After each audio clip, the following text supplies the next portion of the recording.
Welcome to Nationwild.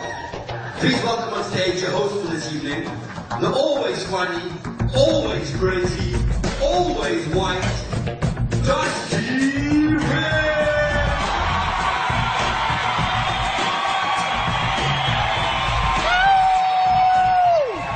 Hello, Trevor, how are you? You're all so beautiful. Please let me introduce myself if you do not know me. My name is Dusty. Yep. Yes, clap it. Yes, my parents were on drugs. Yes. That's my name. That is my real name. That is not a fancy stage name like Trevor. No. Dusty, that's what they decided on. What Christian woman looks into a crib at a newborn child? Innocent, pure, handsome, good moustache, Dusty. Why would you name a child that? What does that even mean? I know what it means. But what does it mean? I went through the baby books. You know, it's got the name and the meaning, the name and the meaning. I found beautiful things. Did you know Jonathan means Star of the North? Brian means bravery. Yes. Julius means...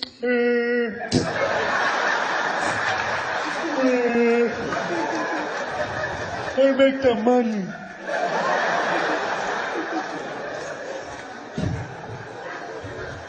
Couldn't find Dusty anywhere. Couldn't find it. Then I thought, hold on. Dictionaries have meanings.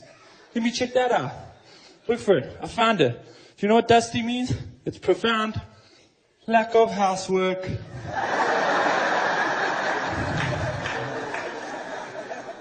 Dusty. Why? I can never own a business. You can't own a business when your name is an adjective. Dusty. Vacuum cleaners. I could have been anything. Scientist, a lawyer. Would you go see Dr. Dusty? That's why I have to do this job. This job. This is the job that I was born for. My parents knew. They were like, he's never going to be a bank teller. How would you put that on a name badge? Dusty. Oh, you should take a bath. Dusty! That's what they decided. Those pot-smoking, Mr. Min-snuffing parents of mine. I knew it were drugs. I knew it were drugs. It had to have been drugs. You know how I know? Because I grew up with some physical defects.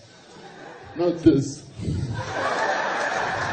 This. Look how far my eyes are in the back of my head. We have to have special lights so you can see my eyes. Look how deep set my eyes are. People at the back like, why has the comedian got no fucking eyes? So my eyes are deep set. You know when a guy goes like this? I don't need a block.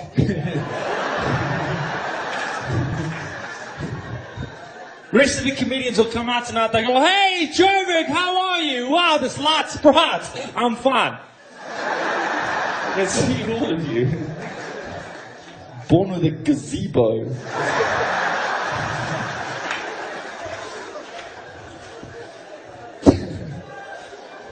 Another drug effect I have, right, is my laugh.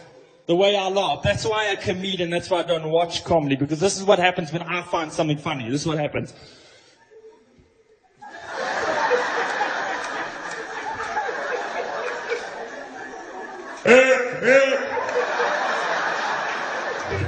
Does he also do it?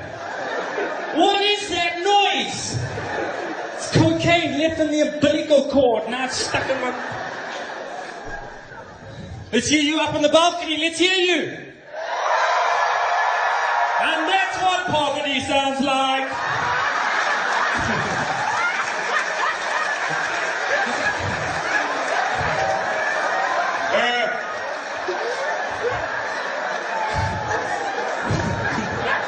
Just kidding. I'm just joking. I'd be sitting up there. You guys are going to have such a great show. Please welcome your first act on tonight. You're going to love him all the way from Durham, Robby Collins! Louder!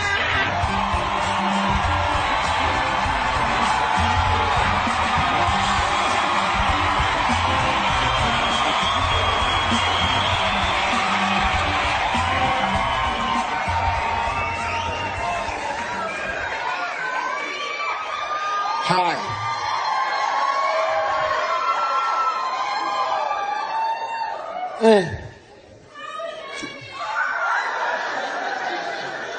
Some lovely ladies in the house tonight. Not all of you. There's some weak links. We know you are. I love women, I must be honest. I do, but I'm fussy with them. That's my problem. But I don't look for normal things on a lady's body. Like, I don't look at your face. I don't look at your tits. I don't even look at your ass. I look deeper than that. I'm looking at your toes. Toes are very important for me, eh? I don't care how sexy you are, how drop-dead gorgeous you are. If your toes look like they're fought in a struggle, you know those knick-knack toes? The ones that come over the shoe and eat the pavement. Each toes doing its own electric slide, just moving. And I don't know what it is with you women. Women of all different races. The older you get, the more your baby toenail tends to shrink. Then you'll get even older, until their toenail shrinks even more. Until it's completely gone. Then you'll lie to us by putting a blob of Q-tips on the skin and acting like it's nail. There's no nail there, don't lie. I'm watching you ladies. Because have you ever seen with the bigger woman? The Nolines of the world? Hey, I'm not the one eating the pies. Have you ever seen with the bigger woman who try and force their foot into the high heel shoe? And then that high heel can't take the pressure. And the baby toe doesn't quite... The baby toe never gets in there. Then it just hangs on the side. Looking like an off-ramp.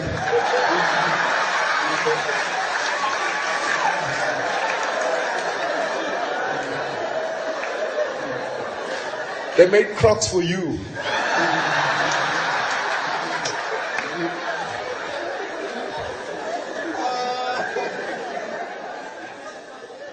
I was out with my white friends this gone weekend because I haven't been paid yet. And I say my colored friends for Monday. And my white friends are cool. They're very cool, but sometimes they do some slightly racist things. But they never complain because they're paying, so I'm like, it's fine. But we'll be going out. We went out to this club, and we're on the dance floor, and from across the dance floor, we see a group of hot chicks. Hot chicks. And I always see it first because I'm tall. But this is the thing, in every group of hot chicks, there's always one weak link. I don't know why. You hot, your self-esteem should be fine. But there's always that fat girl just trailing at the back.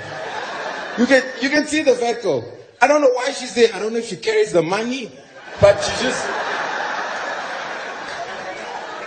And the fat girl's always trying to get people to go home early, eh? It's like, no guys, let's not do shooters. Let's save the money for McDonald's.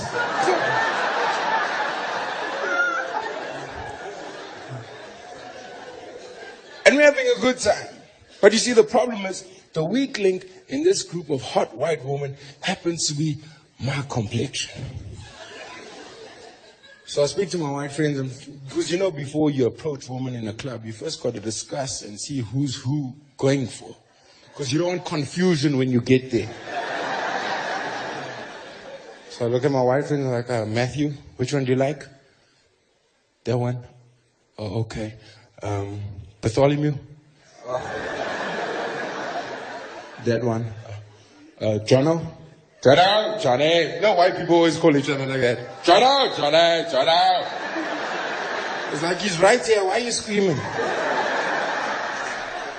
Jono? Which one?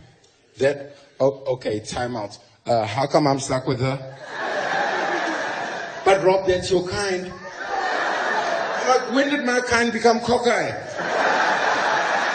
I also want a white girl. Also want to taste Scott's emotion. It helps you to grow. But anyway, I got one of the white girl's numbers. I got rid of the fat girl. I told her there's a Buruvo stand outside.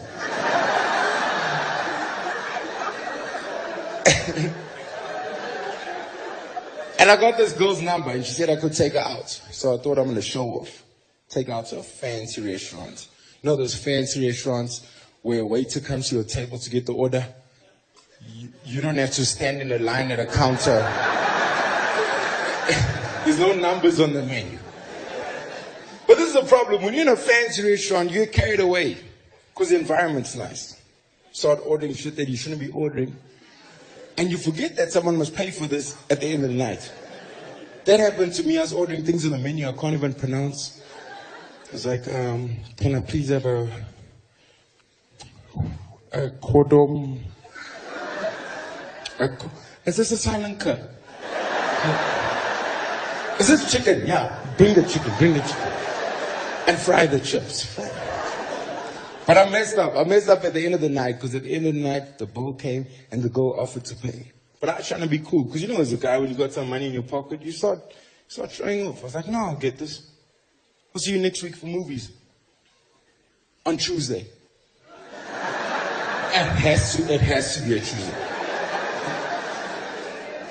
And you know when you open up that bill and that total smacks you in the face, and you don't know where to look at, it's too much.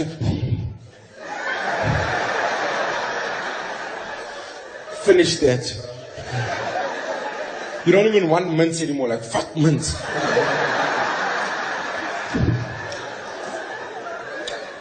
Who had 2 Cokes? Who tick there? Who had 2 Cokes? Tick there.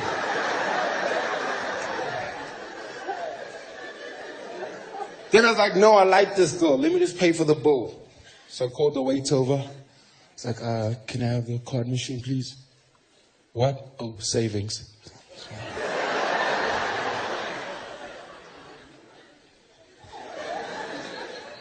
But you know, it's always that awkward moment before the card has been approved.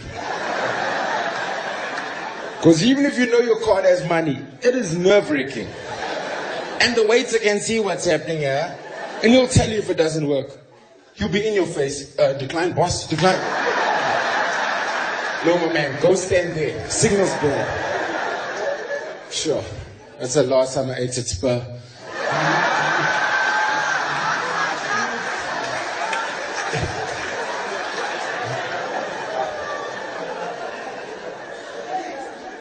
The card went through. It ended up going through, and the girl invited me home. Got onto the couch. Started making out. And that's when I realized something very important. Your ladies always give us guys a hard time about us pleasing you in the bedroom. The reason is, woman's foreplay and guys' foreplay are 2 totally different things. A woman's foreplay starts on the couch, in a bedroom. Guys' foreplay starts at 6 o'clock when we're on our way to the restaurant. We've been hard. I ate dinner with an erection. Because that's what, you know how it is when you're young, your penis gets hard for no reason. My penis has a life of his own. He does his own thing. When Dusty said my name, I got hard. I don't know why. I just got hard. Like, you know, like randomly, just get, like sometimes I'm at home, I'm watching E-News. I see the sign lady, I get hard. I don't even know what she's doing. Like, tell me more about the weather, bitch. How's it in Huffington?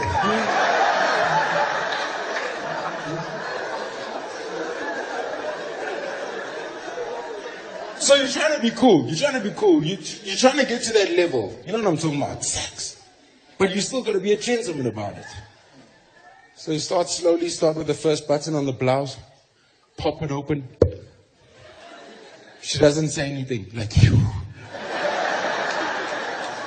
Then you move to the second button. But before you open the second button, you always got to ask a very important question. If you don't feel comfortable, just say. Because you don't want to be a rapist, so double check. Make sure she's comfortable. Don't want to turn it into the Cosby Show.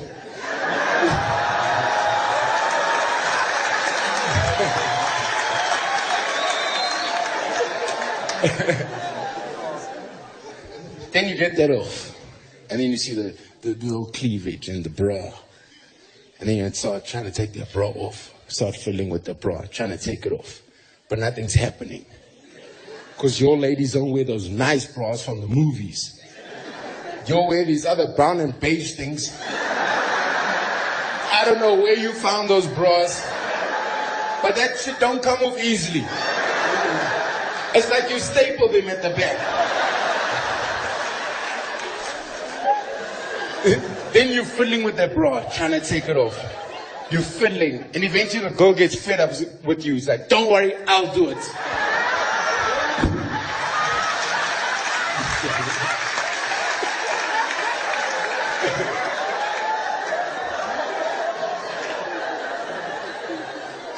Titties in a magic trick. And then the titties pops up. You know when the titties pop out? They do that. When titties come out of a bra, they always... You know, like when you're walking and you don't know there's a step there? That's how titties come out.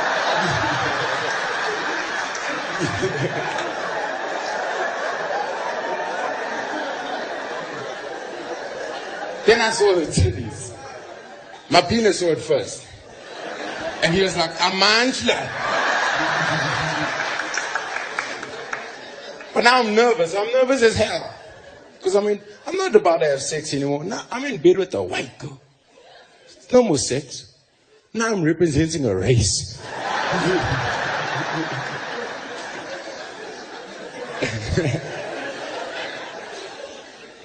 But it's very cool to be back at the Lyric. I've known Trevor for about 4 years. I was his opening act when he did Daywalker. And if you don't know what a day... Okay, yeah, clap. Now, if you don't know what the opening act is, this guy comes on stage before the main guy, warms the crowd up, then the main guy comes out. But now this is the thing. I'm sitting backstage with Trevor, and the lights of the theater go down, and everybody just loses their minds, just starts screaming. Then they announce my name. But nobody hears my name. Then I walk out, because I kind of look like Trevor, but I'm not Trevor. Then you can just see the front row confused looking at their tickets. Trevor looks sick. Thank you very much, Robby Collins.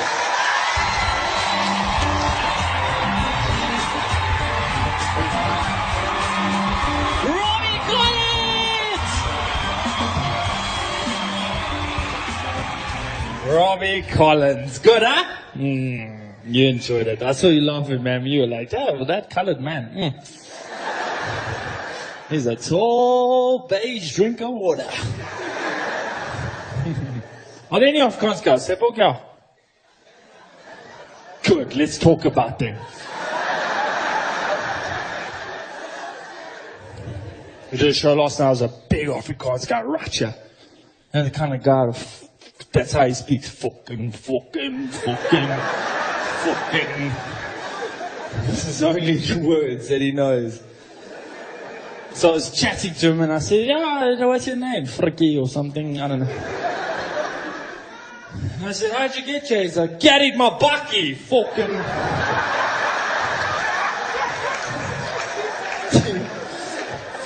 Fucking traffic shit. Come here by Gold Reef, there's no parkings. He has a Chevy Spark, yeah, fuck off. Put my Susan there.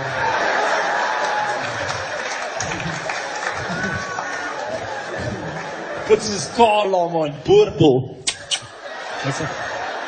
Luister, kom terug. Afrikaans guys, they're all fucking... Are you Afrikaans, sir? Are you Afrikaans? You're not? What's your name? Graham. Nope, not Afrikaans. Als jullie been Graham. Graham, that's not a real word. I love Afrikaans, love it. Love. Failed. I come from Durban. There was no Afrikaans there. But I loved it. I loved it because of her, the teacher. What was her name? Yafro. I loved her, juffrou. Oh, loved her. I thought that was a real name. I see her in Spa with her husband. I was like, hello, Mr. Juffrou.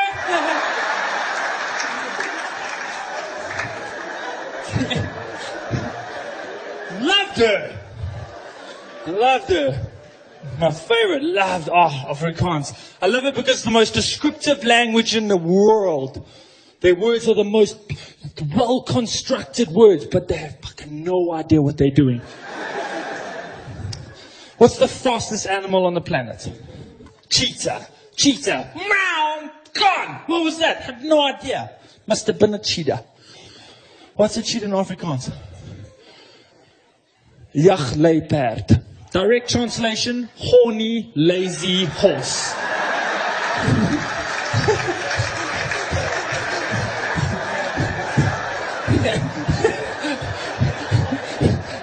Hundreds of years ago, Jacques in the prairie, in the Serengeti. Yeah, what was that? Yeah, horny, lazy horse.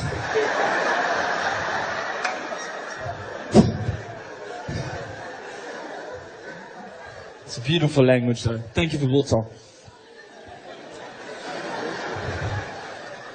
What's your name, dude? Tepo. Well, it's now Shaquille O'Neal. You look like Shaq. You look like Shaq. Like Shaq of soccer. Just kick a ball, goes through someone.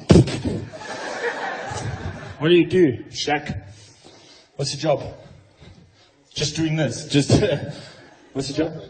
You're a software developer. What the fuck? How big is your keyboard? Normal people are Shaquille O'Neal.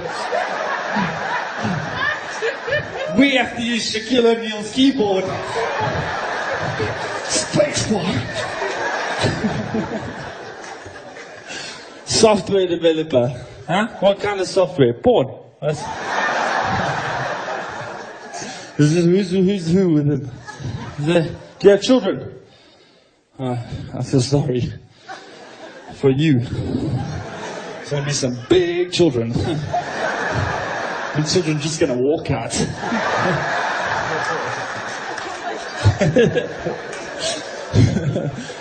You having a good time, Joburg? You can allow this next act, please welcome the comedy stylings of Dillan Oliphant!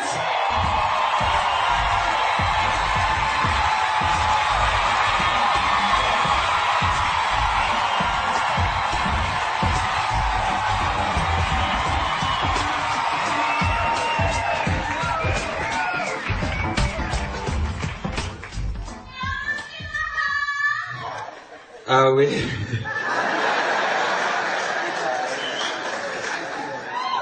Afrikaners. My name is Dillan Oliphant. I'm colored. I'm a dark colored. I'm that guy in Edgar's. You asked that question. Do you work here?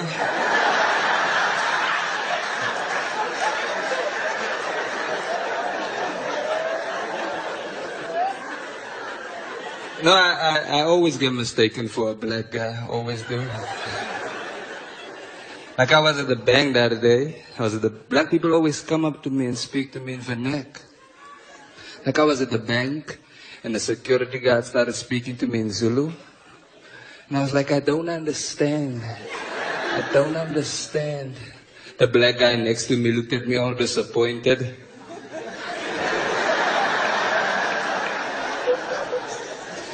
He was like, bruh, just be who you are.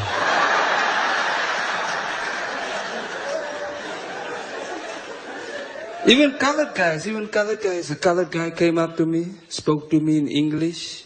I tried to prove to him I'm colored. I replied in Afrikaans. I was like, wat het jy nou gesê? He was like, bruh, just be who you are.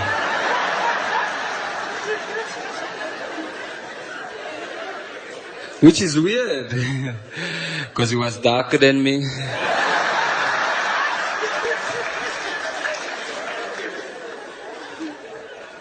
And I'm from Eldorado Park. Calm down. It's not that great.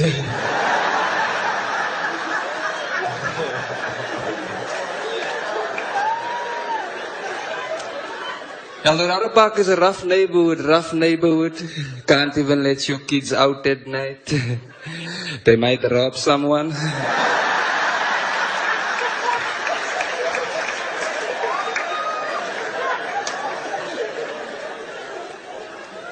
And a child in Eldorado Park got kidnapped.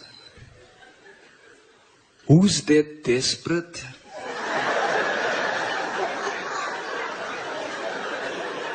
To kidnap a child in Eldorado Park? I mean, we can't afford high ransom demands like 30,000 and 50,000. So you got kidnappers sending ransom notes of 300 rand and 500 rand. I'm like, that's not kidnapping. That's babysitting.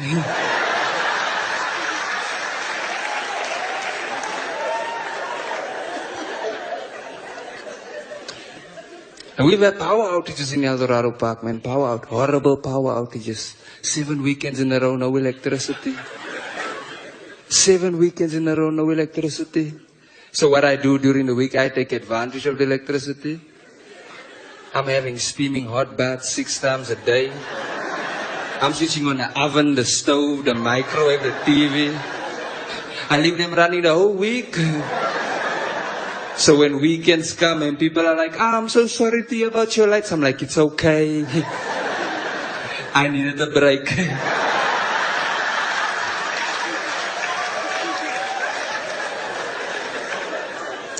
And my people were angry, man. My people were angry. We went on a protest. We were in the street burning tires, trees, Pakistanis.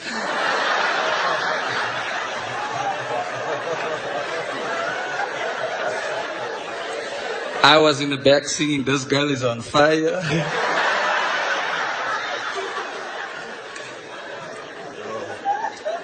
And I went to a school in Eldorado Park. I went to a government school, which had about 800 students in a class.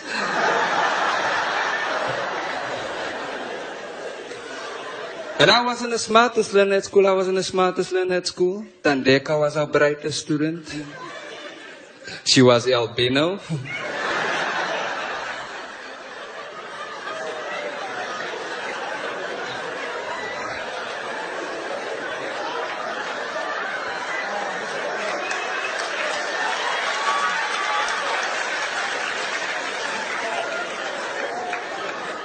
Explain that to her, man.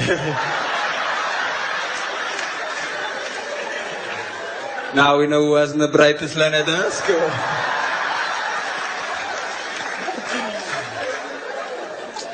The albinos don't like that joke.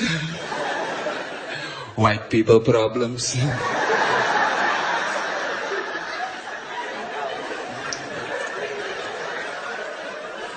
They should really lighten up.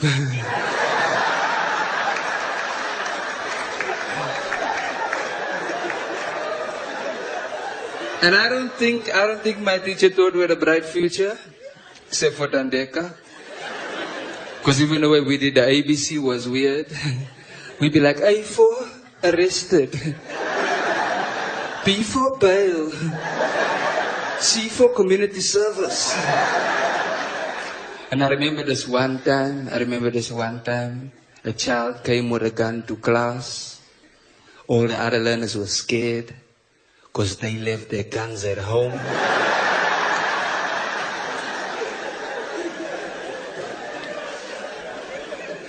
It was service day. But we didn't care. We didn't care because we're realistic learners. We could be doing something like punctuation and we'll still be realistic. Teacher asked class, what comes after a sentence? Tandeka be like, ma'am, Freedom.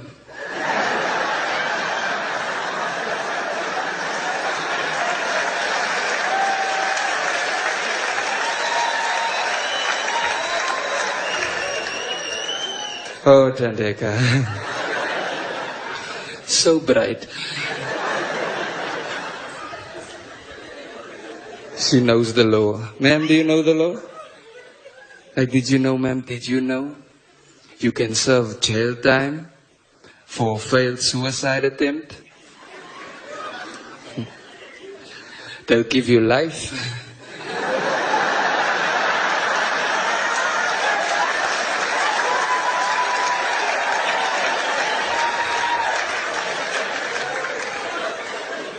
I learned that in school. I also learned sports in school. I love sports, man. I went to a sports day the other day. It was 10 rand at the gate. Free if you can jump a wall. And a girl came up to me at the sports day. A girl came up to me. She's like, don't I know you? I was like, yeah. I'm touring the country with Trevor Noah. She was like, no. Don't you work at Edgar's?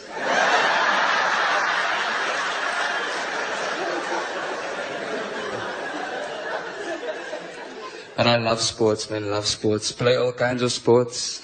Play cricket, tennis, rugby. But I don't play golf. I'm a colored. I steal golf.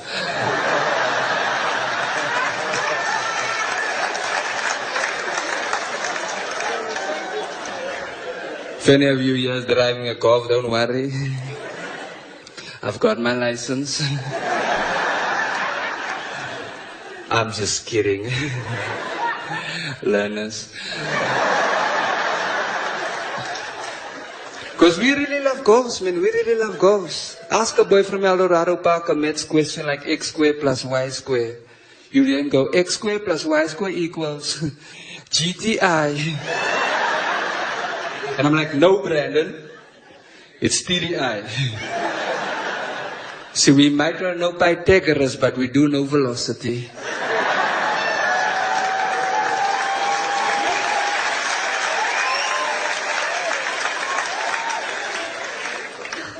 But I'm a learner driver. So I have to drive with that sticker at the back of my car. You know that sticker, sir? New car from $6.99 per month.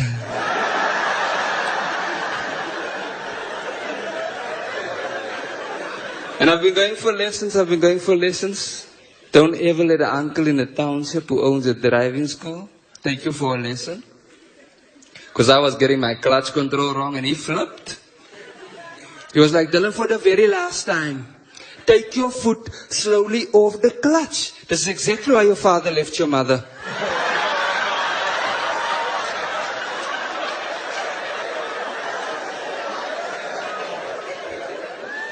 You need to make up your mind, Dillan. Do you want to be a driver or a druggie? K53 or Tuk? I was like, whoa. Tuk, please.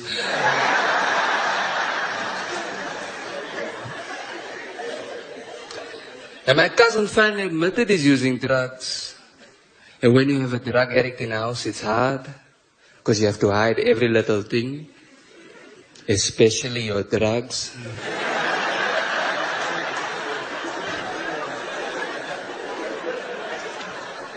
Like my druggy cousin got so desperate, he tried stealing our TV while we were watching it.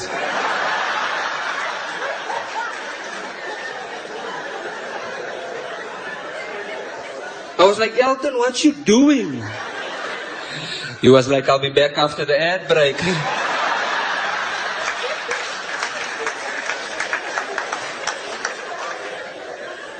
It's okay.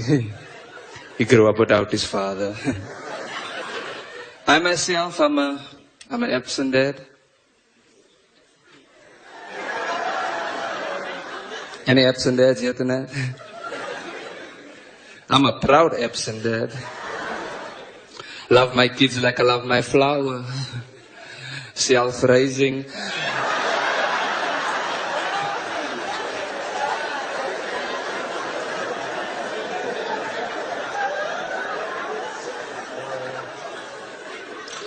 But I love sports too, man. I love soccer. The Soccer World Cup was cool, huh? Soccer World Cup. Who did you support during the World Cup, sir? Brazil. Shame. I supported all the African teams, man. I supported all the African teams like Ivory Coast, Ghana, France.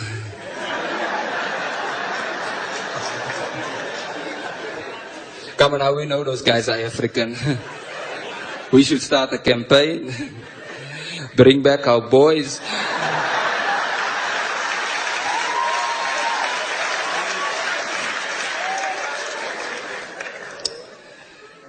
I'm not a racist either. I'm not a racist. Like I've got half black friends and half white friends.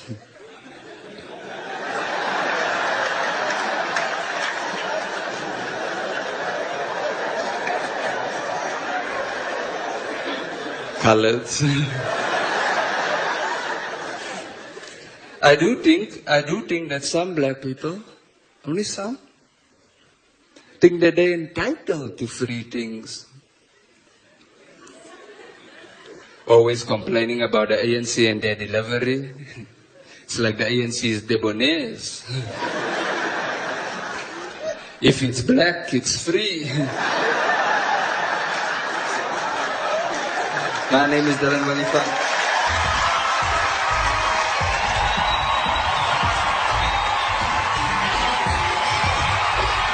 Dillan Oliphant! Wow! Wow! Good job, huh? Did you have a good time? Oh, it was so good. I enjoyed it. I grew up in Durban. In fact, I grew up in a small town on the south coast called the Manzimtoti. Why are you clapping? He looks a bit like Manzimtoti. Or East Rand. It's the same. Just Toti's got an ocean. Grew up in Toti. It's kind of where the poor whites live. It is my dad's fault. Never had a job. My father never had a job. Never could keep a job. Never had a job. You know, one of those dads that's always there for you.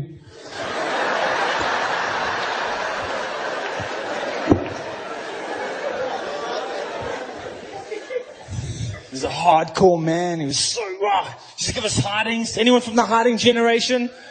Remember those? Remember the checkers hidings? No!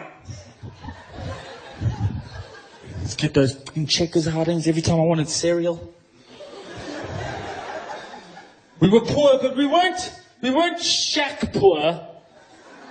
We were like Weet-Bix poor. You know Weet-Bix? The thief of the cereal world? Put Weet-Bix in a bowl, go to the fridge, bring out the milk, put the milk in the Weet-Bix, go back to the fridge, put the milk, come back to the... What the fuck?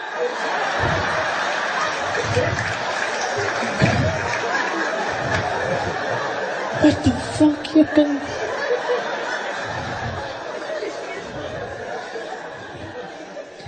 We'd use too much milk, then my dad would give us hardings. Hardings. So get smashed. My father once hit me with my brother.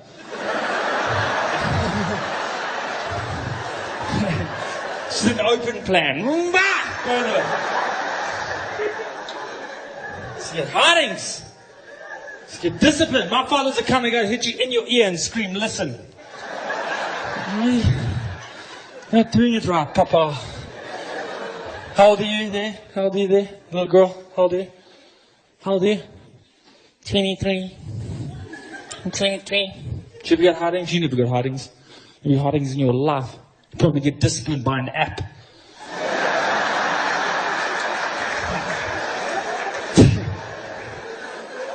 My dad was hardcore, and we were poor. So we used to, all I wanted was gift time. That's the worst part about being poor, is when you were getting gifts, Christmas, birthdays, what.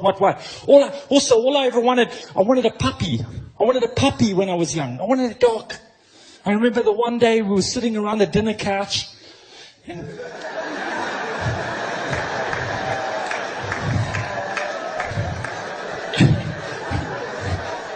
I said, Dad, I want a dog. I want a puppy. You know what he said to me?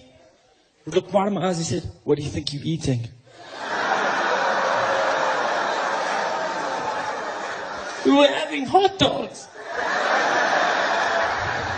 It was Friday. Eating day. It's hardcore. All I wanted was a G.I. Joe. I wanted a present. I wanted a G.I. Joe. Every Christmas, what did you get? Imagination. My imagination was amazing. I used to create the most amazing fantasies and adventures and have just pretend friends. It was so incredible. I loved it. That's why I do this now. Turns out it was schizophrenia. I still had fun. So did I. Shut up. We used to invent games. We loved games. My favorite game, hide and go seek. Loved it. Loved hide and go seek. Remember hide and go seek? Loved it. My dad would come home drunk. We'd hide. One time my mom played with us. Yo, she was good. Yo, my mom was good. One time she played with us. Gone. 3 days. We were like, what? Where is she? Amazing. 3 days later, we found her. We had a new uncle.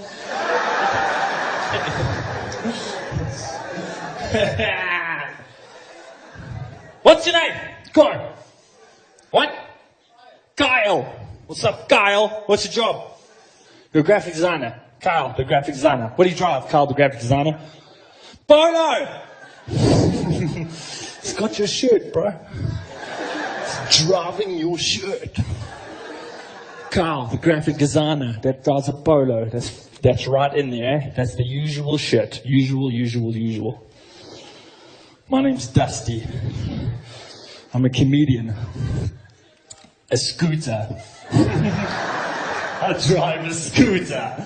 Drove a scooter. Past tense. I got hijacked on a scooter. How does that happen? I shall tell you. Witkoppen. Waiting for a red light. Guy jumps out. Give me that scooter. Apparently he's Jamaican.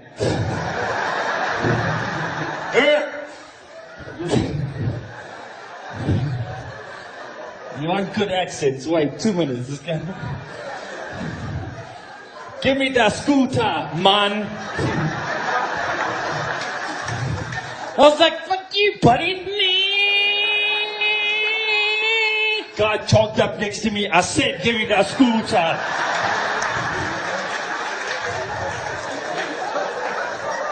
Ladies and gentlemen, please welcome your last actor for the night, Trevor Noah!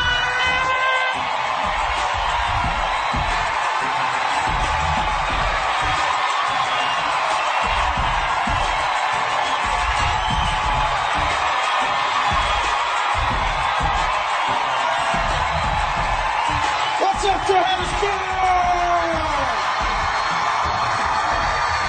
Yeah! We're here! And the lights are on!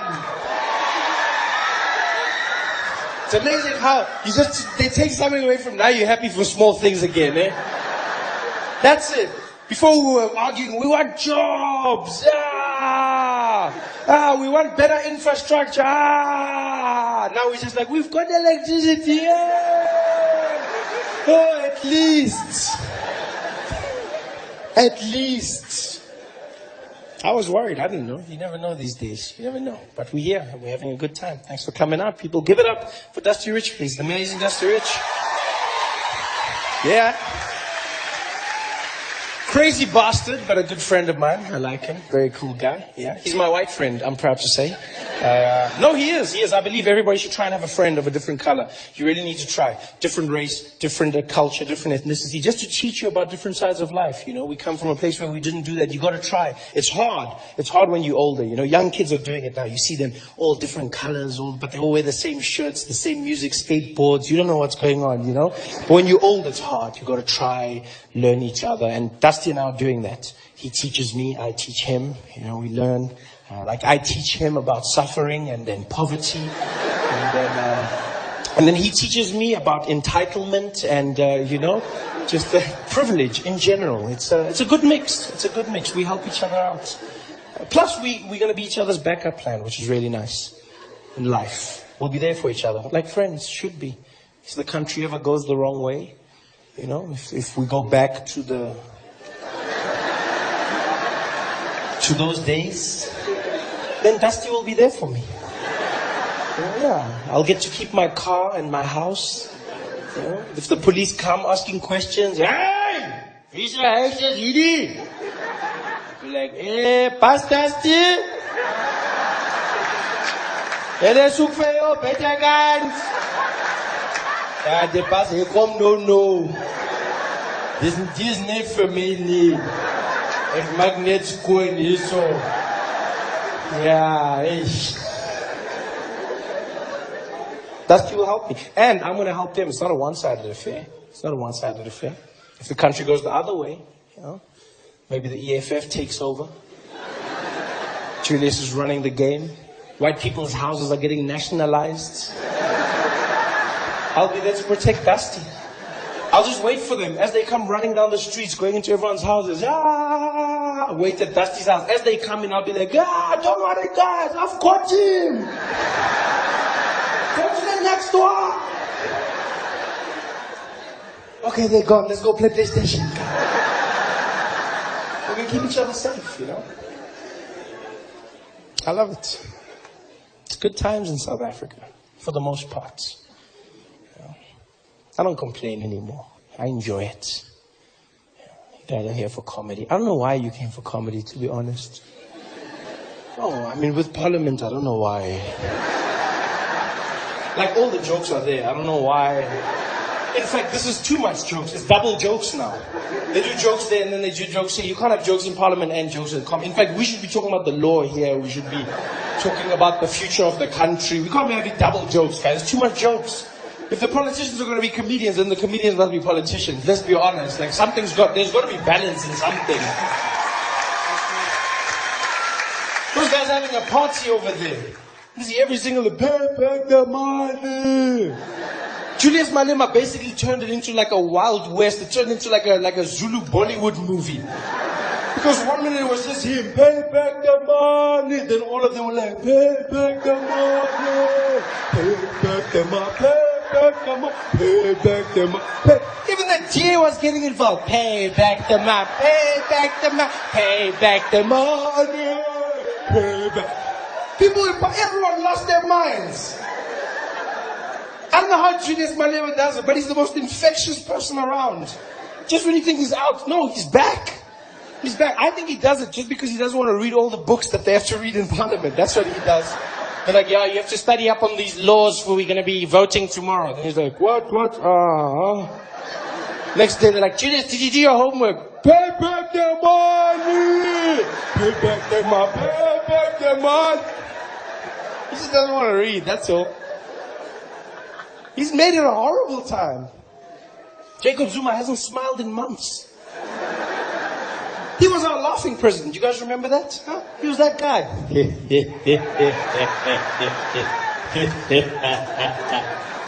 I haven't seen him laugh.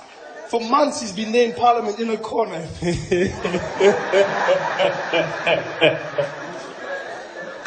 And the funniest thing is, he introduced us to Julius Malema. That's the craziest thing about this whole situation. It's a thin line between love and hate. He introduced us to Julius Malema. That was his guy. He came with him. And we were the ones asking questions. We saw Julius in the beginning. It was almost like Jacob Zuma brought us a little puppy, a little ANC puppy. And I was like, hey guys, this is my puppy Julius. And we were like, oh, this is interesting. Hey, Jacob, your puppy took a shit on the carpets. And he was like, oh, that's not my problem. Good dog. We were like, hey, Jacob, your puppy's chewing our shoes. Like, that's not my problem. Good dog. Now the puppy's grown up, biting the owner. Zuma's legs are there. He's like, hey. Pay back the money. Guys, help me. And we then like, that's not our problem. Good job. I don't complain anymore. I genuinely don't.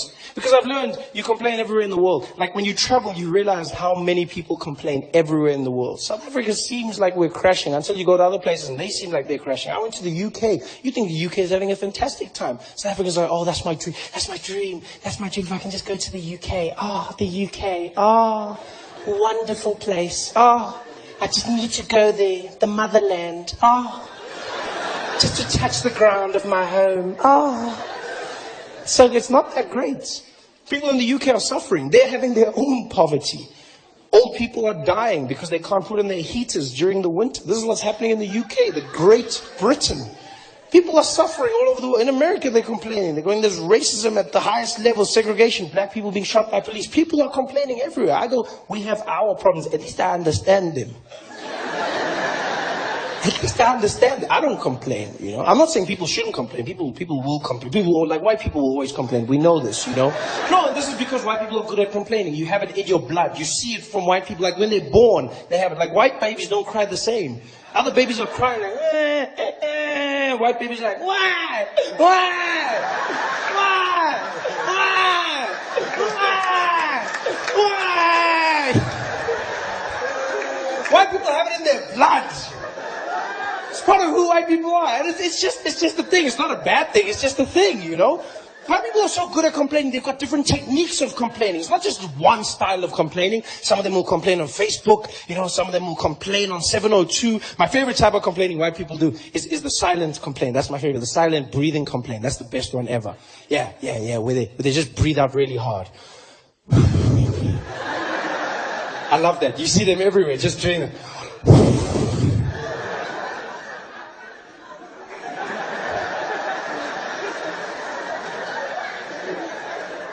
The best is it almost multiplies by more than what it is when two of them see each other. That's it, like it becomes a powerful thing.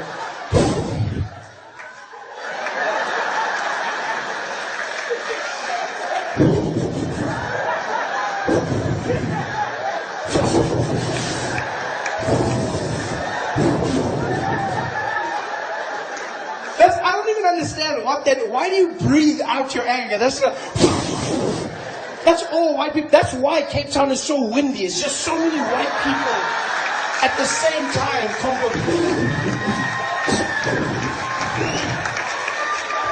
That's all it is. But I've learned people complain overseas. I understand. Everyone complains. You know what I hate though? Is when someone complains about my country. I hate that more than anything in the world. Yeah. Because you know what? There may be problems, but it's my country. As my mom always said, this is my country. I'll solve it myself.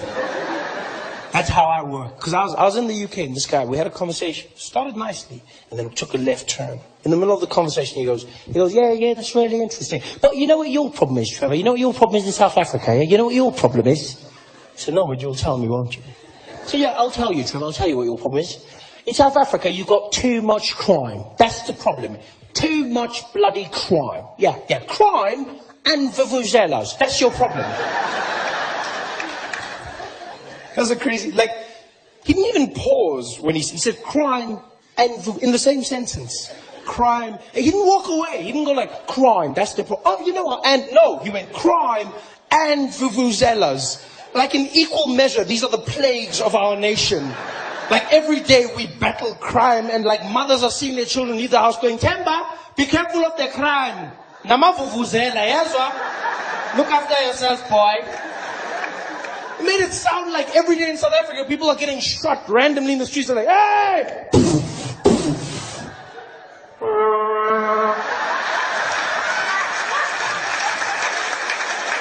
Crime and really?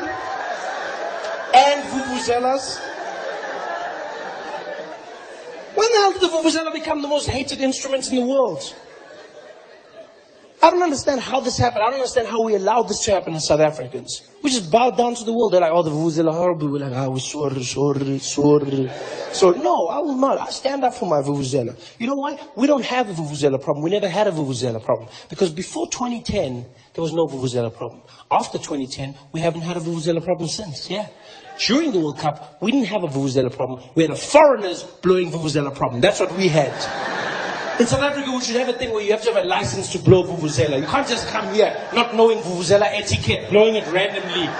The English fans, the Spanish fans, middle of the day, there they are, 9 a.m. What are you doing?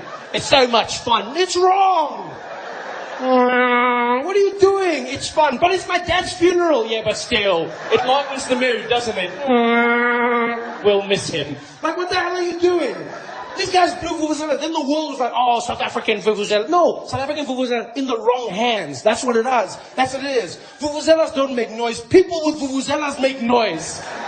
It's the wrong people. You know who should be blowing Vuvuzelas? Qualified, skilled practitioners.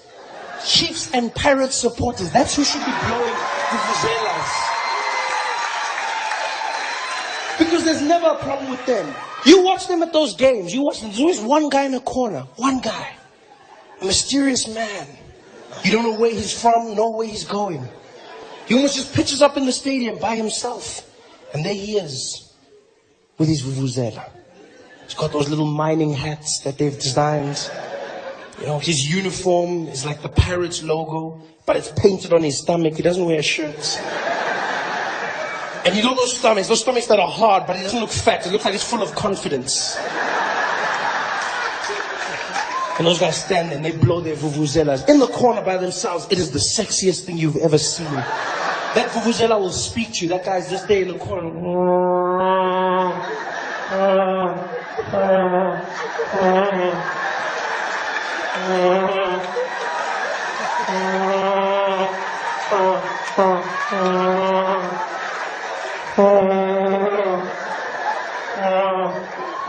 It's so sexy. You watch that guy standing there looking like a Zulu Kenny G. He's just, oh. How are you going to hate on the vuvuzela? That's the best instrument of the vuvuzela is us. That's the sound of Africa. That's, you know, that's what I picture out on the Serengeti. On one of those like National Geographic shows. David Attenborough commentating. And as you look out, far into the distance of the African bushveld, you can vaguely make out the silhouette of the South African Vuvuzela.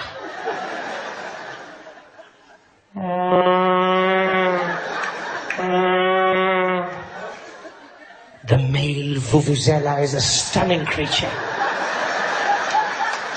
And it is mating season now. He has roamed for kilometers searching for the perfect mate.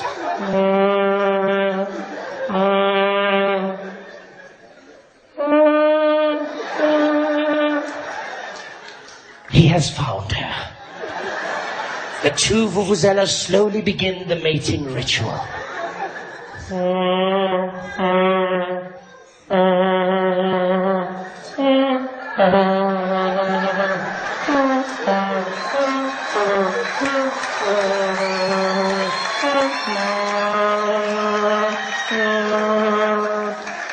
The female is impressed. She assumes the position as the male slowly mounts her and they begin procreation.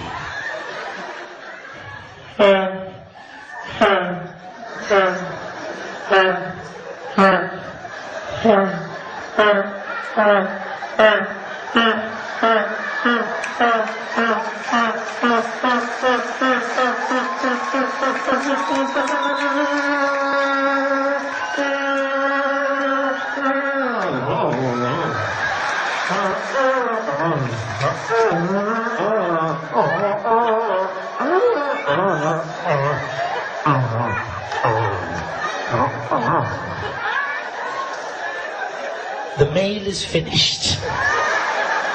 He slowly moves away from the female.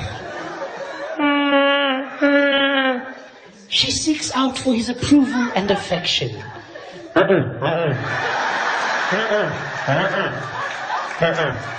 He just wants to sleep. I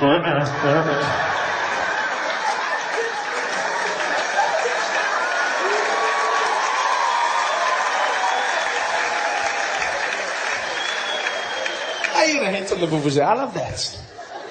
Crime and Vuvuzelas, Trevor. Crime and Vuvuzelas.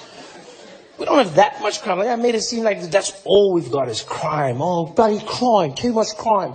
And we had this argument. We went back and forth. It didn't end back and forth. And then he did something you should never do in a fight. He went for the jugular. You know, he went to hurt me. Because then he said, yeah, sometimes I feel like all South Africans are criminals. I said, so why would you say that? We're not all criminals. What do you mean all criminals? We're not all criminals. Like, oh, yeah? Well, what about Oscar Pistorius?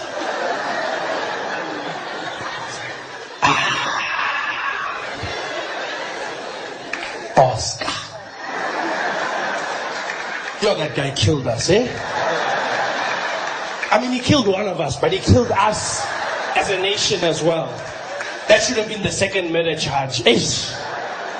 Oscar killed us. Our hero. Our vision. Our hope. The man who showed anything was possible.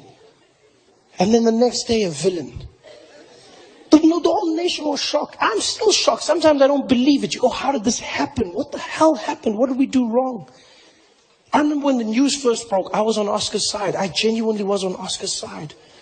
I heard on the radio, they said, Oscar Pistorius shot his girlfriend. He thought there was an intruder in the house. And I went, damn it. Damn it. Why? Why? Crime. Look what crime made Oscar do. Ah! He thought there was a criminal and then he shot the person. Now he's a criminal. Ah! I blamed it on the crime. Everyone did. On the radio, people were phoning in, poor Oscar, I know what it's like. This poor guy living in a country in fear his whole life. Poor him. We were all on his side. Everybody. We blamed the crime in South Africa. Some people took it too far, though. I heard them. Some people were like, it's not just crime. You know what it is. It's a bloody black crime. It's a bloody blacks, yeah. You know, they think they can do whatever they want because their bloody president is stealing money for his house there with their bloody swimming pool. I bet he can't even swim. And now this, that's what happens. It's from the top down. The bloody black crime. The blacks.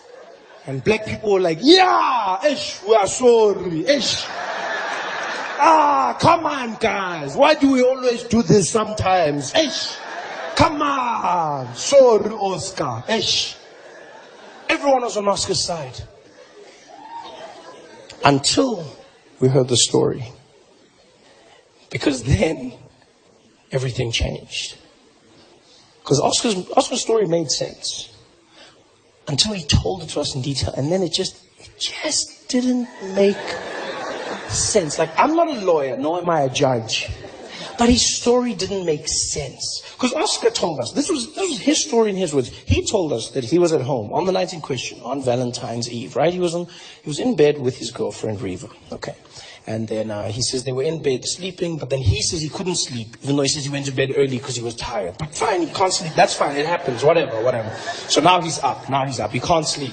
And because of that, Reva looks at him and goes, what's wrong, Baba? Can't you sleep? And then he replies, no, I can't sleep. But he says he didn't look at her when he said that. He said he didn't look at her. He just replied without looking at, because that was his whole case. His whole case was that he never knew where she was the entire night. So he never looked at her. So she talked to him and then he said it, but he didn't look at her to reply. I don't know what world this is where you don't look at, like, you know what? Maybe he was watching a lot of Game of Thrones. Maybe that's what happened to him. And then, yeah, because that's what happens. That's the only place I know where people have conversations with their back to somebody and it's normal. That's probably, he was in that zone. She was like, what's wrong, baby? Can't you sleep? And he was like, I cannot rest my head, Reva. Knowing full well that the night walkers approach the wall. The winter is coming. And I must protect the house of Pistorius. Maybe that's what happened. It's possible. Maybe. Yeah. Maybe. So we give him that. So he's in bed. She talks. He replies. He doesn't look at her. And then he says, in the middle of this, right? In the middle of the night, he decided to go to the balcony to fetch some fans of his, right? That were there. Like, not people, the spinning things. Come on. It's not like there were people like, Oscar. Come in. What are you guys doing on the balcony? Come in. Oscar, we love you. Come in. No, fans, right? Because Oscar says he thought that the fans, somebody was going to steal the fans from the balcony. Because that crime, guys, the crime. That's what we do in South Africa. We'll come to your house. We leave the TVs. We go for the fans. Yeah. Because we do it in the middle of summer. We know. It's only a matter of time. We wait for you, watching you outside your house.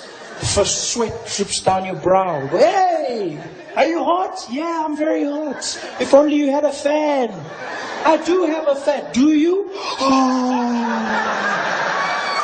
And Oscar knew. He was smart. He was like, I got to get the fans before the robbers do.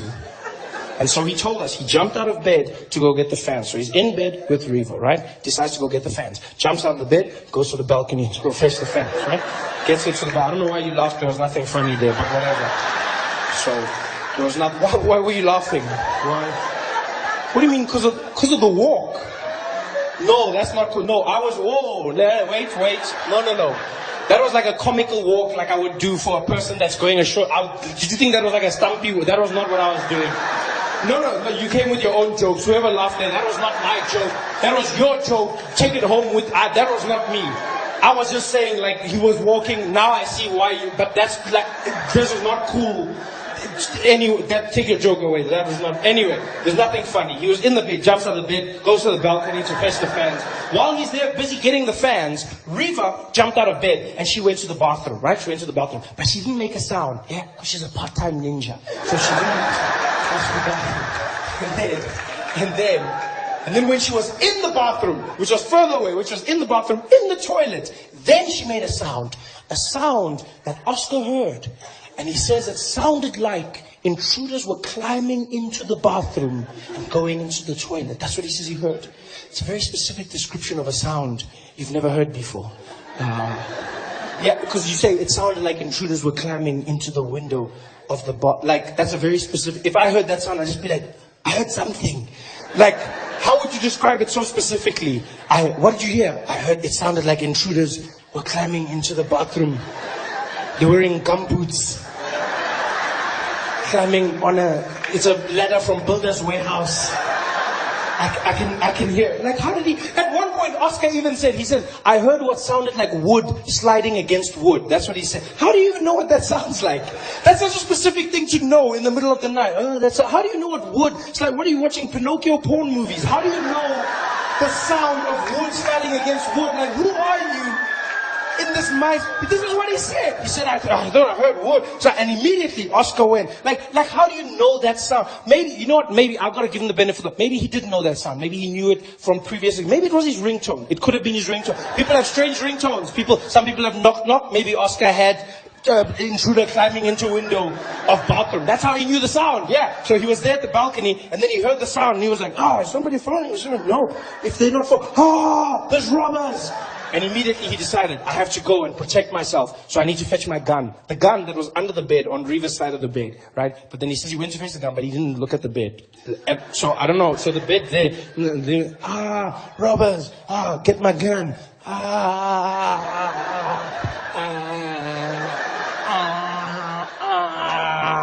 Got it! Takes the gun, runs to the bathroom. Before he gets to the bathroom, he says he shouted out, Reva, call the police! And she said nothing, which was normal. And then he carried on. Now, as I said, I'm not a judge. And I'm not a lawyer.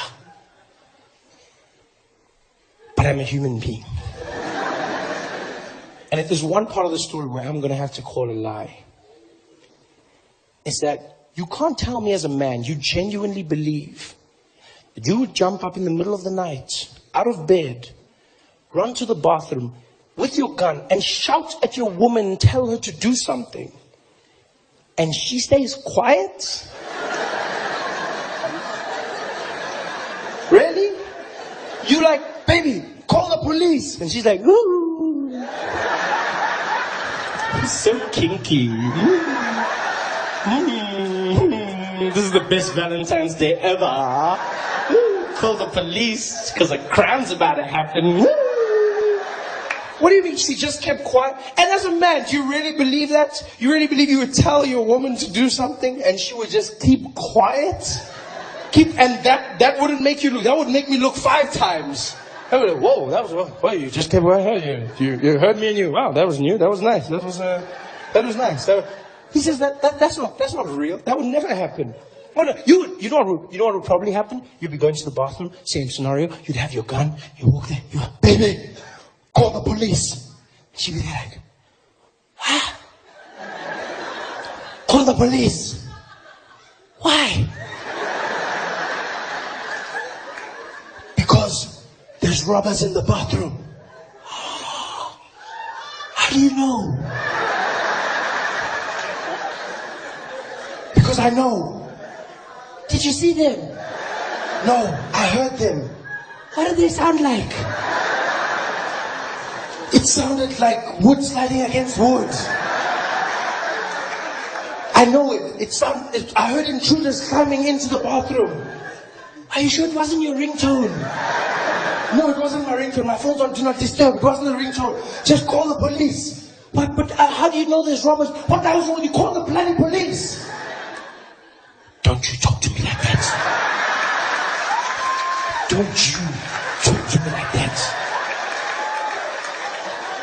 Just call the police. No, you're not going to move away from that. You don't tell me to bloody do anything. What are you talking about? You know what I'm talking about. I've told you this before. You treat me with respect. Just because you're angry at something, you don't bring that anger to me. You bloody call the police. Who do you think I am? My father didn't speak to me like that. You don't speak to me like that. You respect me. What I do respect? No, you don't respect me, clearly. Okay, just call the police. No, you apologize for that. Okay, fine, whatever, I'm sorry. Oh, really? You're gonna give me a patronizing apology? Really? When you mean it, then I'll know it. Say it like you mean it. Okay, I'm sorry for saying bloody call the police. Just call the police. I don't know if I want to call the police anymore. Because the way you treated, what the hell are you talking about? You know what I'm talking about. Baby, there's bloody robbers here. I don't care who's here. I don't care who's here. You treat me like a woman. I don't care if it's your friends, if it's your family, if it's your father. You treat me like a woman. There's no excuse to tell me to bloody do anything. Huh? Last night when I was making dinner, did I tell you to bloody help with the dishes? Huh? Did I tell you to bloody bring the spices? No. You sat there, I did my job. Now you tell me to bloody call the police. Huh? Why don't you go call the police? I'll take the gun. Why don't you do that? What the hell are you talking about? I'm the man, so I'll take the... Aha, that's the problem. You think because I'm what? Because I'm a woman, I can't handle a gun. Huh? Is that what you think? In fact, I'm better with people. I should talk to the robbers. You always get into fights. I should talk to the robbers. You go call the police. You go call the police. What the hell's wrong with you, baby? Stop arguing with me. They're going to kill us. You know what? I would rather die than be in a relationship with a man who doesn't respect me for who I am. I would rather die. At least the robbers respect me enough to sneak in. What the hell is wrong with you? They're gonna come and kill us. Yeah, you know what? I hope. Yeah, go to your robbers. Go to them. Go. I'm gonna sleep. What the hell? I'm gonna shoot you. Bah, bah, bah, bah.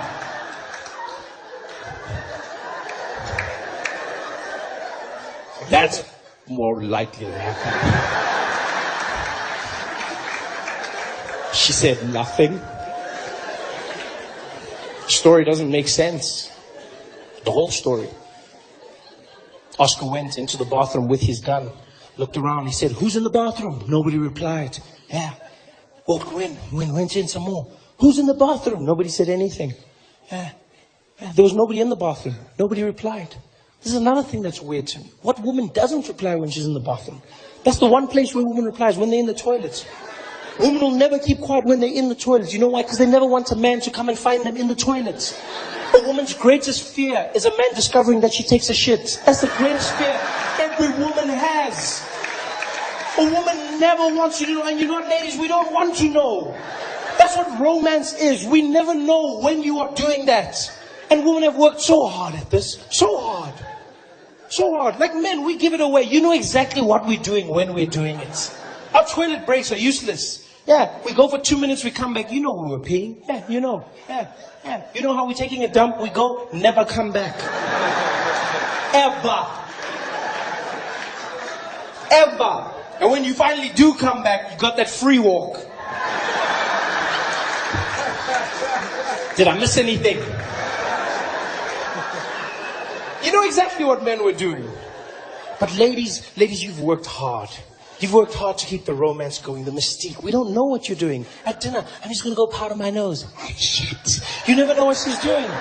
You never know. Because they just slip away quietly into the darkness. That's when thing comes back. Peeing 10 minutes, pooing 10 minutes. Because women are smart. You guys are smart. You do it in installments, step by step, little bit by little bit. Yeah, men are idiots. We shit the same way we handle our emotions. We hold it all in until there's so much that it's going to explode. Women are smart. You just let a little bit every single day. You just go there. You just be like, oh, doop, doop, that's enough. That's enough. That's enough. Back to dinner. Back to dinner. Back to dinner. Go in and be like, doop, doop, that's enough. Back to bed. Back to the bedroom. Back to the bedroom. Women are smart. You keep the romance alive. Oscar can't tell me she can say anything. Woman will always say something. Woman will always say something. You'll be like, baby, I'm in the toilet. Don't come. Even if she needs toilet paper, she'll never let you see her. She'll be like, just leave it there outside the door. Leave it outside the door. Now walk away. Walk away. Walk away. Woman will never let you see that. You kidding me? Oh yeah, I called out and nobody replied. A woman will always reply. That's the one thing women don't want. And now because of Oscar, that's another thing we've lost. We've lost romance in this country. Yeah. Because now, women will always tell you when they're going to the toilets. South Africa is the only country in the world. I saw the change. 1 minute my girlfriend would disappear and she'd come back feeling emptier and fresh. Now she tells me every single time. I didn't even know that women do it this much. I was just sitting on the couch watching a soccer match and she'll be there in the middle of, baby, yeah, I'm going to the toilets. Oh, okay, cool. No, hey, pause there. Look at me. I'm going to the toilets. Okay, cool. Hey, you know it's me. You know it's me. Look at me. I'm going to the toilets. No. Romance is dead. People are paranoid. Can't even sleep in peace. Getting woken up in the middle of the night. Baby. Huh? What is it? There's somebody in the toilet. Who? Me! I'm in the toilet. Okay? I'm in the toilet. What the hell are you talking about? I'm in the toilet. Say it. Who's in the toilet? You're in the toilet. That's right. And I recorded that and sent it to my friends on WhatsApp. They know that you know that I was in the toilet. Okay, go back to sleep. Go back to sleep.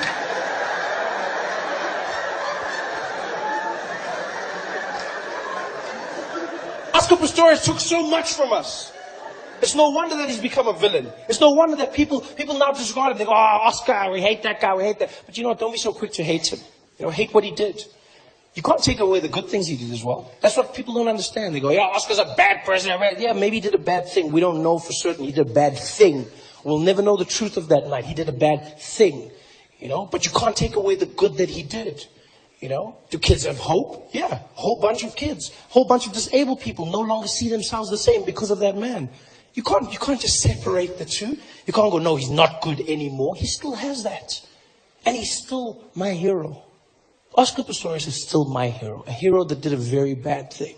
Still my hero. And you know why he's a hero? You know why he's a hero? Not because of the Olympics, not because of the No. Oscar's a hero to me for a very different reason. Because Oscar Pistorius was on trial for murder. The biggest murder trial this country has ever seen. And every day I watched that trial. And every single day I thought, this is crazy. The whole country's watching. The whole world was watching Oscar Pistorius' trial. And every day I smiled. I was so happy. Because there were no black people involved.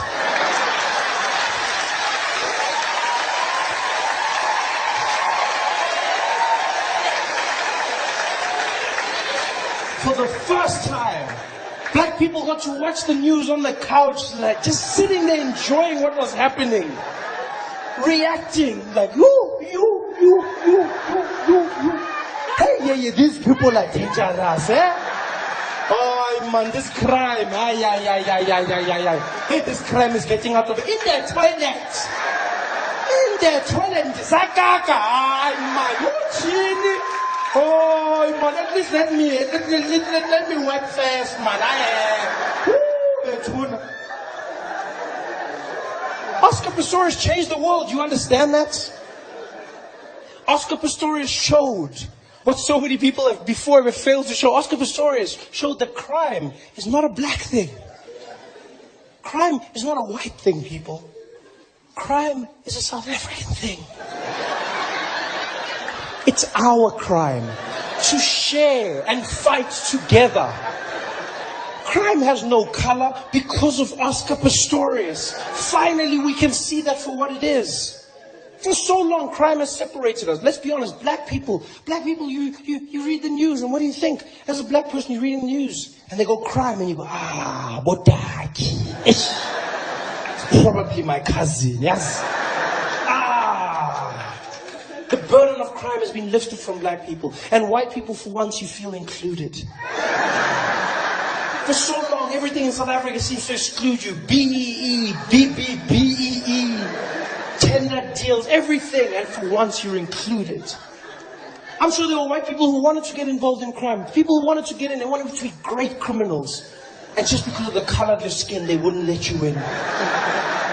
There was some white guy sitting at home every day practicing. Give me your money. Come on, give me your money. Come on, give me your money. His wife, they're going, Theant, sit down. Sit down, damn it. What's wrong with you? I'm going to be a robber. You can't be a robber.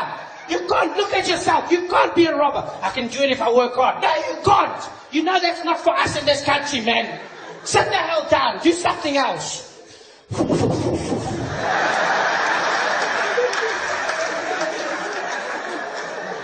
Maybe there was a white guy out there who was going to be the best hijacker. He probably practiced every day. He was out there at the traffic lights trying to take people's cars. Give me your phone. Give me your car now.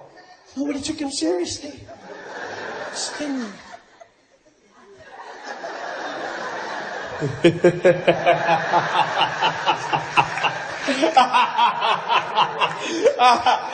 Leon, you've gone too far, Baba. My man, come on, it's too much now, my man. White hijacker, you're crazy. Where's the camera? Where's the camera? Where's that Alfred guy? Kiki, where's that guy? Hey, you're crazy, Leon. Hey, white hijacker. I'm not Leon Chester. I'm a hijacker. Give me your bloody car. My man, I know you. Just tell me, I know you. I'm not a bloody. Give me your phone and give me your car now. You're being serious. I'm being bloody serious. This was a hijacking. No, my man. No, my man. No, what are you doing? What are you doing? This is not for you, my man. Yeah? You can't do this, my man. You are white. Yeah? What are you doing? This crime is not for you, my man. You are making your people look bad. You don't do these crimes, my man. Stealing phones and cars, that's not your thing. You guys take countries, my man. These are small for you. Yeah? What are you doing, Baba? You don't even look right. Look at you don't even know how to hold the gun, my man. What do you mean I can't hold you? That's not scary. When you hold the gun, let me show you. When you hold the gun, the main thing is let the phone, let the one like bring everything, you stupid. Busy here making a mockery. Hey, give me everything. Go think about what you did when making me late for my board meeting. Yes.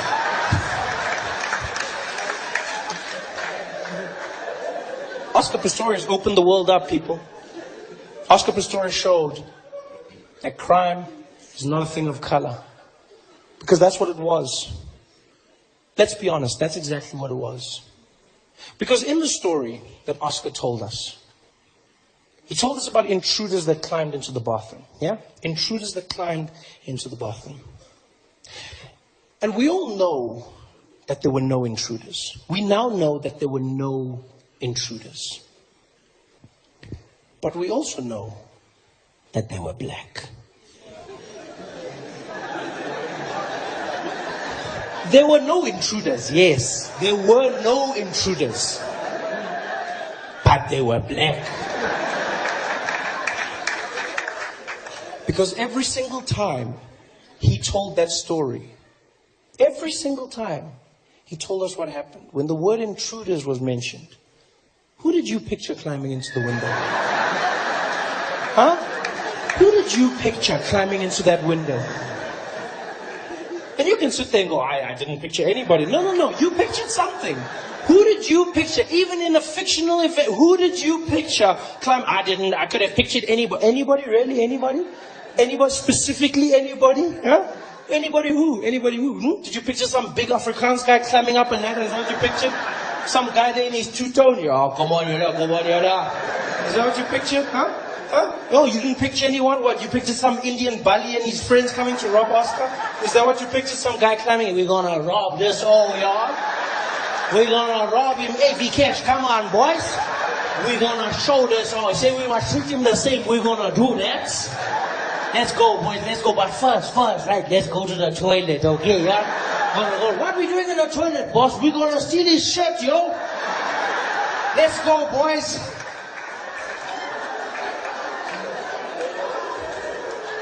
We all pictured black. And now because of Oscar, that's all changed.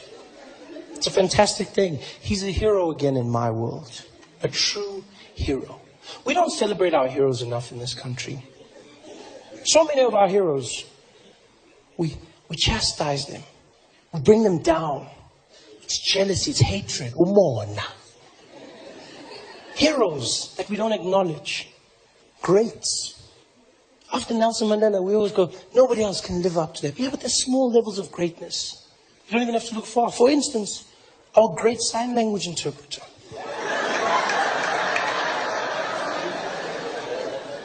Tamsang. Yankees. The man who made it all happen. Huh? He was there. At Nelson Mandela's memorial service. A service that the whole world was watching. And because of that, the service was translated to everyone all over the world. Translated into all languages, including sign language. And so Yankees was there translating for those who didn't understand. Unfortunately, he also didn't understand sign language. Which is a small problem. A problem that he didn't let stop him, people. Where others see obstacles, he saw an opportunity.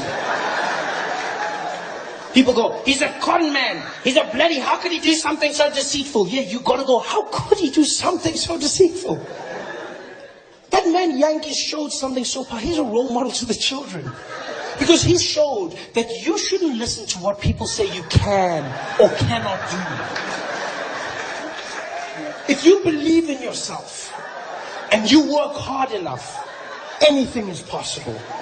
People told him his whole life, they're like, Yankees, you can't do sign language. He was like, we'll see about that. Bitches. And he did it. He did sign language for the most powerful people in the world. Every single one of them, Yankees was on that stage doing it and doing it well. Nobody even suspected him. No one. People were just like, he's doing his thing. People ask questions, where did he come from? Did he sneak? He didn't sneak in. He's been the official sign language interpreter for the government for the last 5 years. Yeah, official for the last 5 years. And apparently before this, people have complained. But obviously the complaints fell on deaf ears, so nothing was done about it. And so he just carried on. And now he was here. The biggest events of his life. Signing for the world. Signing, making it up. In the zone. Nobody suspected. I suspected. No. I did. No, I did. Let me tell you why. No. Let me tell you why. Not because I know sign language, but because I know my president. And if there's one thing that's specific, is when Jacob Zuma reads a speech, right? Jacob Zuma reads a speech. He's a very deliberate man. He's very calm, very measured. Takes his time. The rhythm is the most important thing. And Yankees didn't match his rhythm. I knew there was something wrong. You remember this. Zuma was there, reading Mandela's Wikipedia page, right? And while he was reading, Yankees was doing totally different, like the rhythm was wrong. Zuma was there like, and thereafter, Nelson Mandela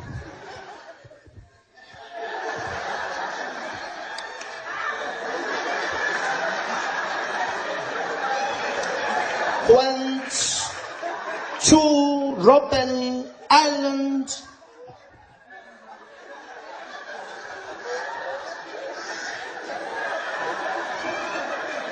For his imprisonment.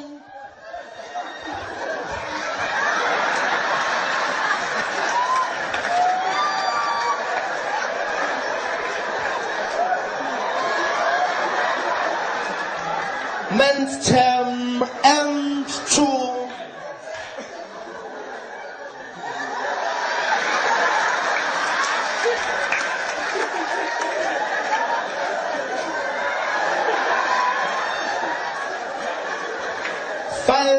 The rhythm didn't match. Right? Zuma was on page 1, that guy was on like page 17 or something. It didn't match up at all. It's almost like Zuma was translating sign language for us. That's how slow it looked. And sorry, I haven't practiced, guys. It didn't match up. None of it. But Yankees did it. He stayed there in the face of adversity and he fought. Yeah. He did sign language for everyone. We've got to ask ourselves questions as well as South Africans. We don't ask enough questions. For instance, did nobody think to ask him how he could speak every single language in the world? Every leader came from countries everywhere. They spoke in their language. Yankees translated for everyone.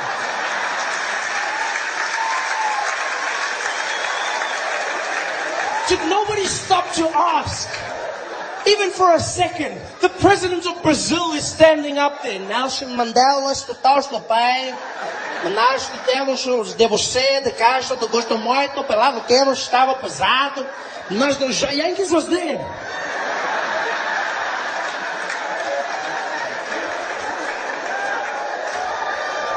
Did no one say, hey Yankees, you can speak Portuguese? I'm in the zone, Baba, I'm in the zone. I'm in the zone. Did nobody think to ask? He did sign language for everyone. The ambassador of China was up there. 가도시, 전도이 넬슨 만델라. 다도 입시부, 다도 신조의 공부로 바도시. Yankees was there on the side.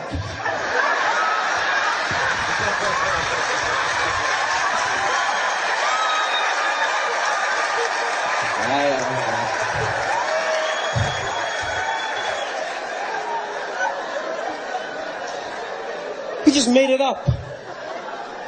He made everything up. And he did a great job at it. He did a great job. But then, like a true South African, he just took it too far. Enough wasn't enough. That's our problem in South Africa. That's all it is. We don't know when to stop. We take it too far. The same thing happens with tenders, all of these things. Guys are stealing houses and everything. I go, guys, I understand you want to steal. I understand that. I understand. But if you get a tender to build 10 houses, steal 1, build 9. At least 9 people have houses. Don't steal all the houses. Somebody's going to notice. And then you can't steal more houses. But no, we want it all in South Africa. We take it one step too far. That's what Yankees did. He had done it for everyone. He'd done a great job. The best fake sign language the world had ever seen. He had gotten away with it too, until Barack Obama came up to speak. This was a speech that was going to be performed by the most powerful man in the free world. 90 million people watching that speech. This, my friends, is the point where you pack up your little bag of tricks and you call it a day. Not Yankees. If I was Yankees, that's where I would have called it quits. I say, hey, Yankees, next one. Who is it? Barack Obama. The whole world is watching this one. I know. Sorry, guys. Sorry. Hey, my fingers are crimping. I've lost my voice. Sorry.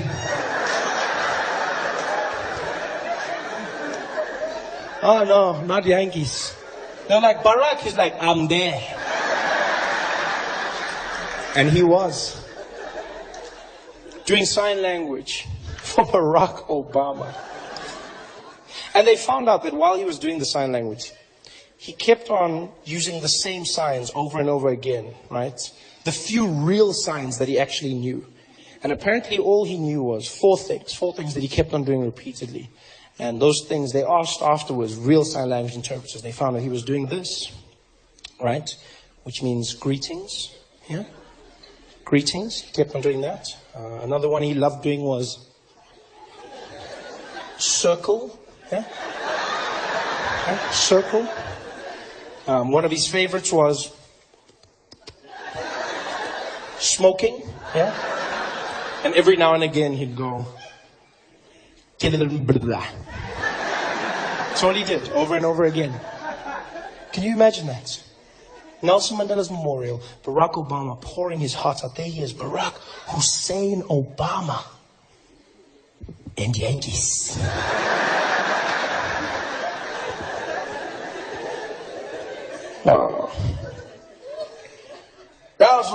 As Americans, Nelson Mandela's a man that showed that through peace, you could free not only the prisoner, but also the guard. Nelson Mandela's a man, he's beyond a man, he's a legacy.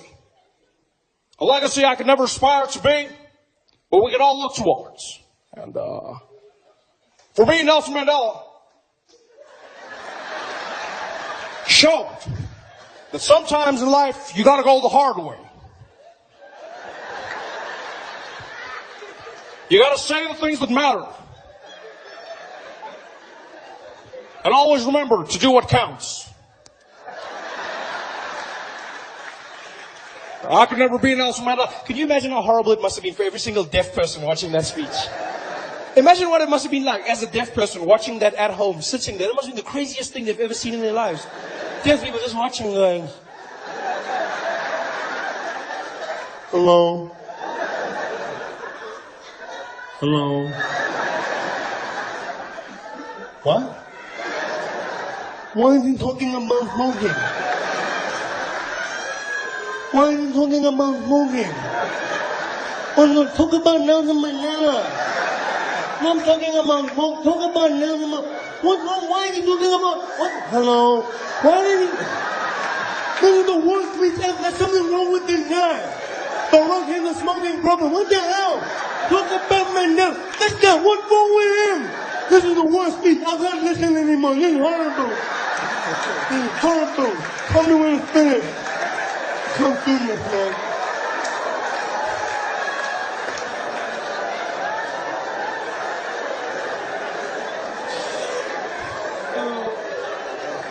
That speech must have been ridiculous. By the way, that's only the second time I've ever told a joke about deaf people, ever. Only the second time. Told one joke when I was starting out in comedy and then I stopped. Because I believed you shouldn't make jokes about disabled people. It's the wrong thing to do. It's wrong, you know. And I never did it again until one day my life changed. I got asked to do a show in Sun City. I was asked to do a show. Sasol was organizing a going away party for the South African Paralympic team when they were going out to London. And so they invited me. They said, Trevor, we'd like you to come and do a show to perform for Ama Kroko Kroko. I would like... Oh, you forgot. You forgot that that's the name we gave our Paralympic team. Not a nickname. That was our official name. We had Ama Boga Boga, Bafana Bafana, and Ama Kroko Kroko. We called our Paralympic athletes Ama Kroko Kroko, which means the broken things. A bunch of crocs. That is the worst thing you can call a disabled person ever. Ama Kroko Kroko. That is what we call. You got Ama Kroko. That's probably what Reva said to Oscar that night. That's the only thing I can think of. Don't you call Ama Kroko Kroko?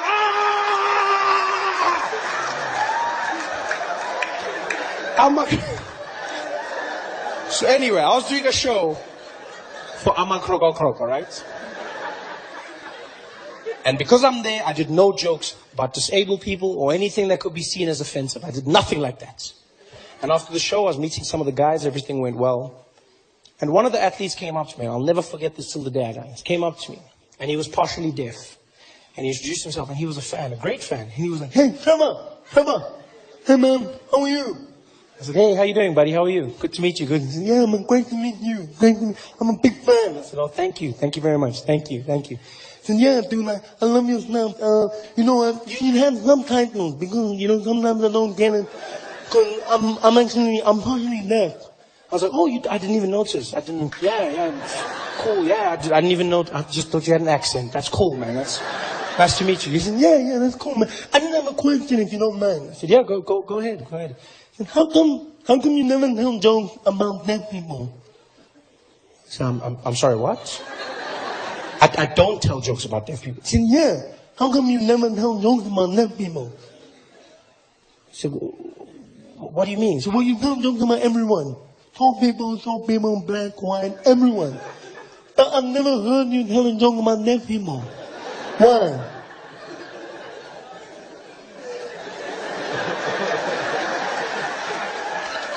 Say, you've never heard me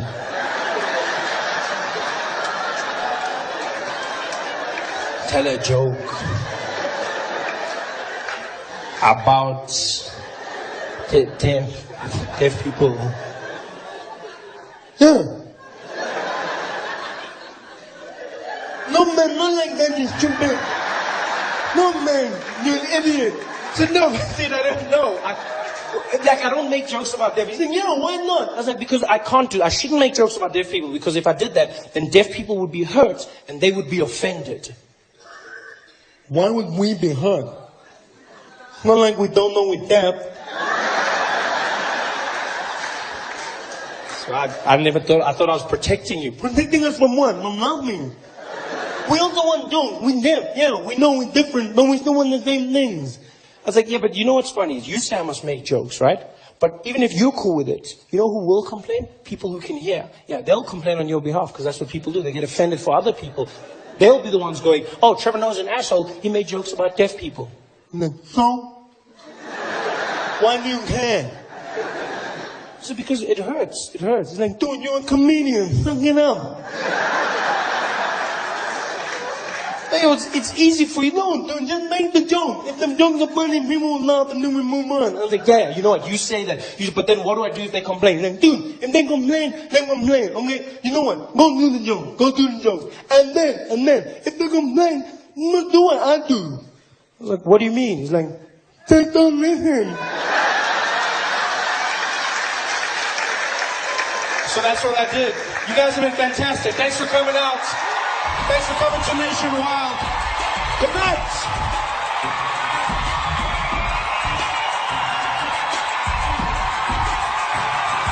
Trevor Noah! Thank you very much, Joey. This has been Nationwild. Please give it up for your acts, Robby Collins, Dillan Oliphant, and Trevor Noah. My name's Dusty Rich. Thank you very much. Make love to your wife. Drive safe. Good night.